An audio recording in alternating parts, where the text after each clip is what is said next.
एक तरफ मूसा की हिफाजत के लिए सोफिया उस्मान बे के साथ इत्तेहाद करना चाहती है, तो दूसरी तरफ ग्लादियुस जो है वो इंतकाम के लिए मंगोलों के साथ इत्तेहाद करके उस्मान बे को मुकम्मल तौर पर ख़त्म करना चाहता है। और साथ ही साथ क्या आने वाले एपिसोड के अंदर फातिमा खातून को भी अगवा कर लिया जाएगा, जैसा कि उस्मान सीरीज़ का फर्स्ट ट्रेलर आ चुका है। और सबसे ज़्यादा हैरान कुछ चीज़ हमें ये देखने को मिली कि गोंजा खातून को क्या मार दिया जाएगा आने वाले एपिसोड के अंदर? जैसा कि अलाउद्दीन बे और गोंजा को कैद कर लिया गया था, वहाँ पर जो एलसी था कुचार, वो ये बात करता हुआ नज़र आ रहा है कि मुझे उसके उस्मान के बेटे और बेटे की ज़रूरत थी, इसकी ज़रूरत नहीं, तो इसको यहीं पर मार डालो। और हमें दिखाया यही गया कि जैसे गोंजा खातून को मार दिया जाएगा, लेकिन अलाउद्दीन बे उस वक़्त वहाँ पर मौजूद हैं, तो ऐसा बिल्कुल भी नहीं होने देंगे।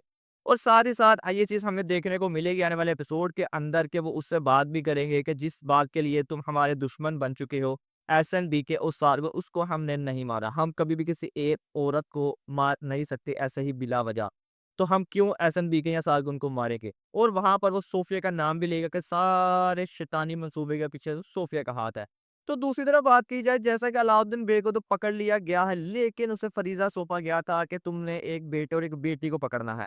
तो बेगम खातून जैसा कि इत्तेहाद कर चुकी हैं एलची कोषार के साथ, तो वो फातिमा खातून को अगवा करने की कोशिश करेंगी। ये चीज़ हमें एपिसोड के जो फर्स्ट ट्रेलर आया है उसके अंदर देखने को मिल चुकी है। और साथ ही साथ उस्मान बे और बाला खातून जैसा कि हलीमा के लिए इत्तेहाद किए हुए थे सोफिया के साथ, जैसा कि पिछले एपिसोड के अंदर दिखाया गया कि हलीमा मर चुकी है और इस ट्रेलर के अंदर कहीं पर भी ज़िक्र नहीं किया गया हलीमा का। तो वहाँ पर हम ये सीन देख भी सकते हैं कि उस्मान बे सोफिया के साथ दोबारा लड़ते हुए दिखाई दे रहे हैं। और साथ ही साथ हमें एक और चीज़ देखने को मिलेगा, ग्लादियुस नामी जो कापर था यानी कमांडर था, वो दोबारा एक दफ़ा हमला करता हुआ नज़र आ रहा है हसन और जो कुजार बे हैं उनके ऊपर, और हत्ता कि हसन बे को तीर भी वहाँ पर लग जाता है। ये सारी चीज़ें हमें फर्स्ट ट्रेलर के अंदर देखने को मिल रही हैं। अगर बात की जाए यहाँ पर हलीमा की, तो हलीमा का हमें कहीं पर भी ज़िक्र तक नहीं किया गया। अगर हलीमा वाक़ई में मर चुकी होती, तो उसका कोई ना कोई छोटा-सा क्लिप या उस्मान या बाला की नज़र जहाँ पे आती, वहाँ पे नज़र आता कि वो मर चुकी है। लेकिन ऐसा हमें कुछ भी नहीं दिखाया गया। अगर बात की जाए पिछले एपिसोड का जैसे इख्तिताम किया गया था, हमें नहीं लग रहा कि हलीमा का किरदार इस तरह ख़त्म किया जा सकता है। यानी जिस लड़की को लेके इतने ज़्यादा एपिसोड पे एपिसोड बनाए गए, उसका राज़ खुलते ही उसको मार दिया जाए, इस सीरीज़ से ख़त्म कर दिया जाए, इतनी बड़ी बेवकूफ़ी तो नहीं करने वाला बुज़दार।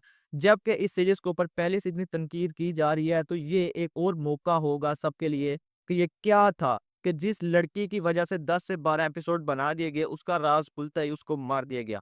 तो वो कोई ख्वाब ही होगा, ऐसा हकीकत में नहीं होने वाला। हो सकता है कि इस सीरीज़ का जब दूसरा ट्रेलर आए, उसके अंदर हमें हलीमा का कोई ना कोई मंज़र सीन लाज़मी देखने को मिले, जहाँ से पता चल जाएगा कि हलीमा अभी ज़िंदा है।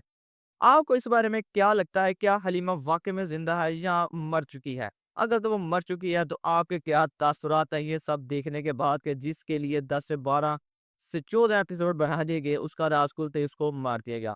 अपनी राय का इज़हार करके ज़रूर बताइएगा, और अगर आपको वीडियो अच्छी लगी हो, तो वीडियो को एक लाइक ज़रूर कीजिएगा। मिलते हैं आपसे नेक्स्ट वीडियो में, तब तक के लिए अल्लाह हाफ़िज़।